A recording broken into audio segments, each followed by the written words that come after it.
Sir final గా ఒక question sir, Pithapuram అంటే ఏమైనా గుర్తొస్తుందా సార్? పిఠాపురం నాకేదో గుర్తొస్తుంది, మీరు చెప్తే వినాలి. ఓకే, అప్పుడు అది ఇప్పటివరకు చాలా మంది ఇంకా నేను కంగ్రాచులేట్ చేస్తున్నారు పాలిటిక్స్ నేర్చుకుంటున్నాం అంటారు. ఎందుకంటే ఆల్రెడీ ట్విట్టర్ లో నేను క్లారిఫికేషన్ చూడాలి, వాళ్ళు చేసి ఎక్కడ ఉంటారు. మేము కూడా అదే ఫిక్స్ అయిపోతున్నాం సార్. పిఠాపురం అంటే మళ్ళీ నెక్స్ట్ టైం మీరు ఎప్పుడు ఏ పోస్ట్ పెట్టినా వైరల్ అవుతారు. నెక్స్ట్ పాలిటిక్స్ లో ఏమైనా ఎంట్రీ సడన్ గా వచ్చేస్తారా ఏంటని ఒక చిన్న అది మాత్రం ఆ బూత్ పని అంతేనా? అంటే పిఠాపురం ఆ రోజు నేను అది అనౌన్స్మెంట్ ఇచ్చింది, నాకు ఇరిటేట్ చేయడం ఇష్టం ఎవరో ఒకరిని.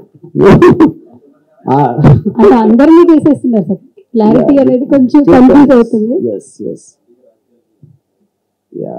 నేను ఇంకోటి ఇప్పుడు ఇక్కడ నేను ఎవరినో అబ్జర్వ్ చేయడానికి కొత్త టాలెంట్ బయటికి అనే సదుద్దేశంతో చేయట్లేదు. ఎవరు వాళ్ళని నేను వాడుకోవడానికి చేస్తున్నా.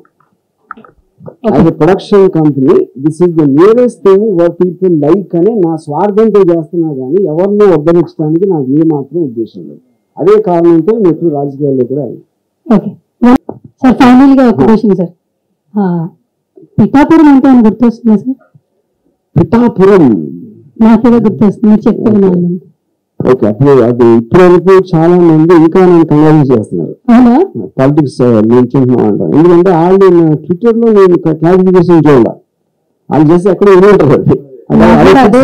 మేము కూడా అదే ఫిక్స్ అయిపోతున్నాం సార్. పిఠాపురం అంటే మళ్ళీ నెక్స్ట్ టైం మీరు ఎప్పుడు ఏ పోస్ట్ పెట్టినా వైరల్ అవుతారు. నెక్స్ట్ పాలిటిక్స్ లో ఏమైనా ఎంట్రీ సడన్ గా వచ్చేస్తారా ఏంటని ఒక చిన్న అది మాత్రం ఆ బూత్ పని అంతేనా?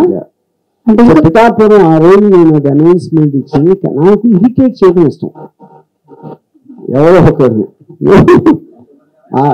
అంటే అందరినీ చేసేస్తున్నారు సార్, క్లారిటీ అనేది కొంచెం కన్ఫ్యూజ్ అవుతుంది. నేను